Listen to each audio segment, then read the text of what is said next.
দেওয়া হয়েছে বলেও জানিয়েছেন। নজরানা চৌধুরীর রিপোর্ট। প্রধানমন্ত্রী শেখ হাসিনা শনিবার তার সরকারি বাসভবন গণভবনে পেশাজীবীদের সাথে বৈঠক করেন।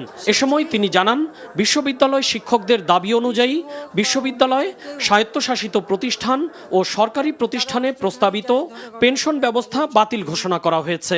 যে কোনো দাবি নিয়ে গণভবনের দরজা খোলা বলেও জানান শেখ হাসিনা।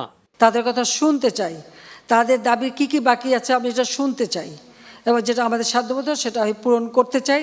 আমি এই সংঘাত চাই না। আমি এখনও রাজি, যে কোনো সময় তারা আসতে পারে, আলোচনা করতে পারে, দরকার হলে তাদের গার্জিয়ানদের নিয়েও আসতে পারে। সাম্প্রতিক সহিংসতার সাথে যারাই জড়িত থাকুক না কেন, তাদেরকে বিচারের মুখোমুখি করা হবে বলেও জানান প্রধানমন্ত্রী। রংপুর বেগম রোকেয়া বিশ্ববিদ্যালয়ের শিক্ষার্থী আবু সাইদকে গুলি করার দায়ে 2 পুলিশ সদস্যকে ইতোমধ্যে বরখাস্ত করা হয়েছে বলেও উল্লেখ করেন তিনি। হত্যাকাণ্ডের সঙ্গে যারা জড়িত